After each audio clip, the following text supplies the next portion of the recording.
लकड़हारे के पास एक ही कुल्हाड़ी थी। उस कुल्हाड़ी ने नदी में गिर जाने से वह परेशान हो गया कि अब वह अपनी जीविका कैसा चलाएगा। उसके पास जीविका चलाने का कोई और साधन नहीं था। वह दुखी होकर नदी किनारे खड़ा हो गया और भगवान से प्रार्थना करने लगा कि वे उसकी कुल्हाड़ी किसी तरह उसे वापस दिला दें। लकड़हारे की सूचे मन से की गई प्रार्थना सुनकर भगवान प्रकट हुए।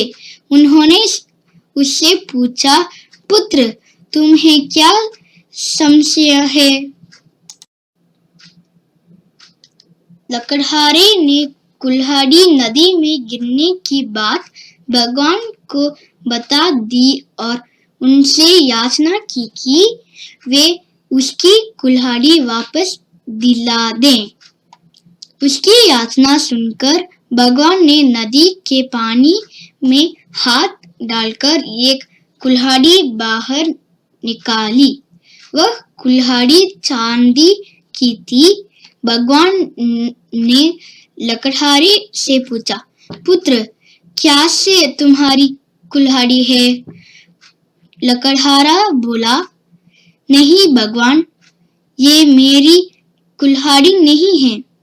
भगवान ने पुनः अपना हाथ पानी में डाला।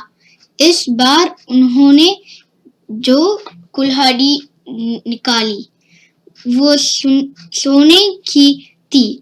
उन्होंने लकड़हारे से पूछा, पुत्र, क्या से तुम्हारी कुल्हाड़ी है? लकड़हारा बोला, नहीं भगवान, ये मेरी कुल्हाड़ी नहीं है। भगवान बोले, इस अच्छी तरह से देख लो, ये सोने की कुल्हाड़ी है। क्या वास्तव में ये तुम्हारी नहीं है? नहीं भगवान, लकड़हारा बोला, सोने की इस कुल्हाड़ी से लकड़ियां नहीं कटती। ये मेरे किसी काम की नहीं है। मेरी कुल्हाड़ी तो लोहे की है। भगवान मुस्कुराए और फिर से पानी में हाथ डाल दिया। इस बार जो कुल्हाड़ी उन्होंने निकाली वह लोहे की थी।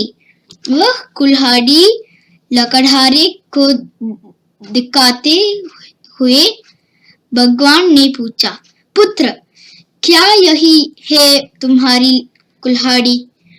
इस बार कुल्हाड़ी देख लकड़हारा प्रसन्न हो गया और बोला, भगवान, यह मेरी कुल्हाड़ी है। आपका बहुत बहुत धन्यवाद। भगवान लकड़हारे की ईमानदारी देख बहुत प्रसन्न हुए और बोले, पुत्र, मैं तुम्हारी ईमानदारी से बहुत अत्यंत प्रसन्न हूँ।